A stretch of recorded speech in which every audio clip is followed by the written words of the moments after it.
Public contact పేరుతో తెలంగాణ రాష్ట్ర ప్రభుత్వం నిర్వహిస్తున్న కార్యక్రమం సత్ఫలితాలను ఇస్తుందని రంగారెడ్డి జిల్లా సేరింగంపల్లి ఎమ్మెల్యే ప్రభుత్వ విప్ ఆర్కే పుడి గాంధీ అన్నారు.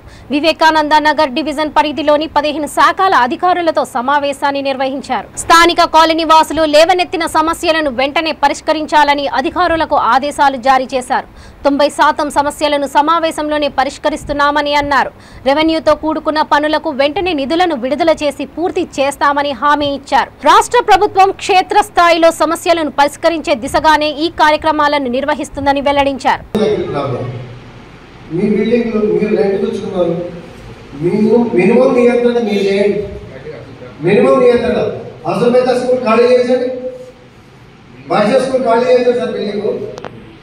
అపార్ట్మెంట్ చేయించండి, సహకరిస్తాం. అవసరమైతే ఎంఈఓతో నోటీస్ ఇప్పిస్తాం.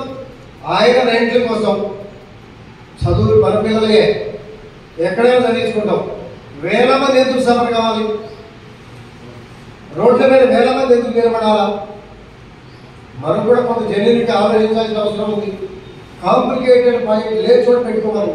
మనకేం అభ్యంతరం తీసుకొచ్చి మెయిన్ రోడ్డు మీద పెట్టి వచ్చిన వెహికల్స్ అక్కడ పెట్టేసేసి ట్రాఫిక్ బంద్ చేస్తారంటే అది కరెక్ట్ కాదు. కాలనీస్లో ఉన్నటువంటి ఇష్యూస్ ఏమైతే ఉన్నాయో కాలనీ మీట్ అనే కార్యక్రమం పెట్టి కాలనీ అసోసియేషన్ మిత్రులు, సోషల్ వర్కర్సు, ప్రజాప్రతినిధులు, 16 డిపార్ట్మెంట్ల అధికారులు, లా అండ్ ఆర్డర్ దగ్గర నుంచి, శానిటేషన్ దగ్గర నుంచి, వాటర్ వర్క్స్ దగ్గర నుంచి, జిహెచ్ఎంసీ దగ్గర నుంచి, హెల్త్ డిపార్ట్మెంట్ నుంచి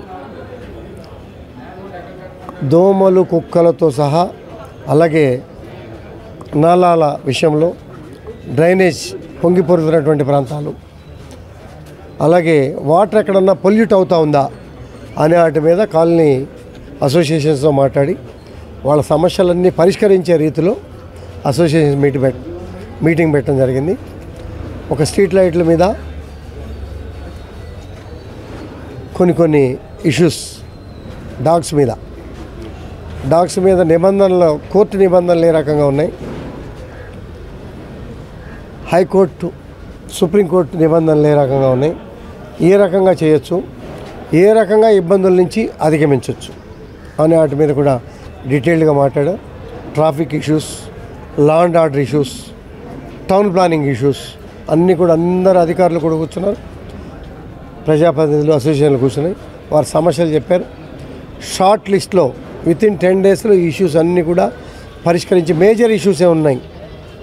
ఎక్కువ నిధులతో ఉన్నటువంటి సమస్యలు ఏమనంటే ఇమీడియట్గా శాంక్షన్లు పెట్టి శాంక్షన్లు తీసుకొని పరిష్కరించే దిశలో టోటల్ కాన్స్టిట్యున్సీ పరంగా రోజు ఈ కార్యక్రమాలు నడుస్తున్నాయి. దానిలో భాగంగానే ఈరోజు వివేకానంద నగర్ డివిజన్లో Vivekananda Nagar colony, AS Raju Nagar colony, Saptagiri colony, Vivekananda apartments వీటన్నిటిని కూడా తీసుకొని ఈరోజు ఇక్కడ మీటింగ్ పెట్టడం జరిగింది. అసోసియేషన్ మిత్రులందరూ కూడా వచ్చారు. వారి సమస్యలు చెప్పారు. ఈ సమస్యలన్నీ పరిష్కరించడానికి, షార్ట్ టైంలో పరిష్కరించడానికి నిర్ణయం తీసుకున్నాం. 15 శాఖలతో సమన్వయంతో సమస్యలు పరిష్కరిస్తూ అంటున్నారు కదా, ప్రజల నుంచి ఎటువంటి స్పందన వస్తుంది? అంటే పూర్తి స్థాయిలో సమస్యలు పరిష్కారం అవుతున్నాయంట? మీరు ప్రజలతో మాట్లాడచ్చు. నేను ఓపెన్గా చెప్పా, నాకు తెలిసి 90% ఇష్యూస్ సాల్వ్ అయిపోతాయి. ఆ 10% మేము కానీ, మా కార్పొరేటర్ గారు కానీ, మా అధికారులు కానీ ఫైనాన్స్ ముడిపడి ఉండటంతో పై అధికారులకు దగ్గరకు తీసుకెళ్ళి నిధులు శాంక్షన్ చేసి వాటిని కూడా పరిష్కరిస్తామని చెప్తారు.